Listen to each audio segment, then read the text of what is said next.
আসসালামু আলাইকুম। সবাই কেমন আছেন? অনেকদিন পর একটা লং ভিডিও নিয়ে আসলাম। আমার শর্ট ভিডিওতে দেখেছিলেন যে নতুন জাতের যে থাই দুন্দুলটা করেছিলাম সেটার একটা আপডেট ভিডিও নিয়ে আসলাম। আসলে এই দুন্দুলগুলো বেশ বড় হয়েছে। এগুলো কিছু তুলেছিলাম আর বাকিগুলোকে আমি রেখে দিয়েছি বীজের জন্য। যেহেতু নতুন জাত সবার মাঝে ছড়িয়ে দেওয়ার জন্য বেশ কিছু বীজের জন্যই রেখে দিয়েছিলাম। খাইনি তা কিন্তু নয়, খেয়েছিও কিন্তু। এই ধুন্দুলটার সাইজ বোঝানোর জন্যই কিন্তু আমার আজকের ভিডিওটা করা। এটা একদম অনেকেই দেখে বলেছেন এটা জালি কুমড়া বা চাল কুমড়া। এটা ধুন্দুল, জালি কুমড়াও না, চাল কুমড়াও না। এটার সাইজ আমার হাত বেশ বড় হাত। আমার হাতের থেকে কিন্তু বাইরে চলে গেছে। এত বড় সাইজ।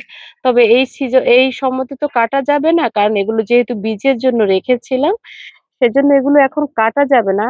তবে আমার মনে হয় যেভাবে ওজন করলে বোঝা যাবে অন্তত পক্ষে 700 থেকে 800 গ্রামের বেশি হওয়ার কথা এক একটা ধুন্দুল।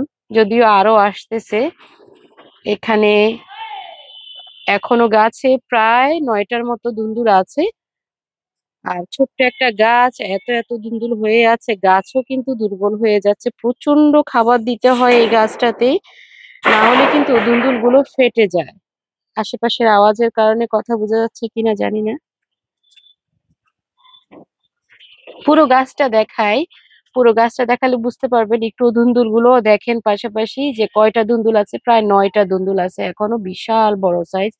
তবে গাছটা কিন্তু এইটুকু এইটুকু একটা গাছ, এইটুকু গাছেই কিন্তু এতগুলো ধুন্দুল হয়ে আছে। মাশাল্লাহ, মাশাল্লাহ, মাশাল্লাহ। আল্লাহর অশেষ নিয়ামত আমার ছাদ বাগানে। আমি ওই পাশটা একটু ঘুরিয়ে দেখাই। মাঝখানে গাছ করলে একটা দিকে সুবিধা হয়, চারপাশে সমানভাবে সবজি আসে। আর যখন এক সাইডে করা হয় তখন আলোর দিকে বেশি আসে। এই মাচাটাতে একদম চারদিকেই সমানভাবেই কিন্তু ধুন্দুল আসছে।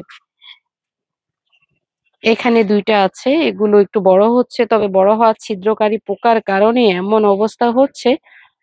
ফেরোমন ট্র্যাপ, হলুদ আঠা যা কিছুই দিচ্ছি, কিন্তু কোনো দিকেই কিন্তু কিছু হচ্ছে না। যাই হোক, এই যে এদিকেও আছে, এটা এখন তুলে খাওয়ার সময়, তবে আমি এটা খাবো না, এটাও রেখে দিব।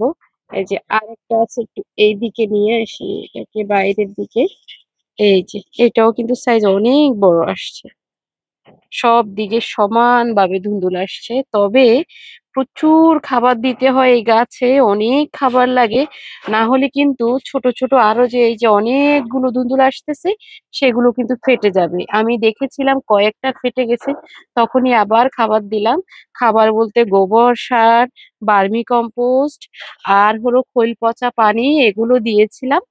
এগুলো দেওয়ার পর দেখলাম যে মোটামুটি আল্লাহর রহমতে ভালো ফলন হয়েছে, এবং কি আমি কিছু তুলেছিলাম আর বাকি এগুলো আছে।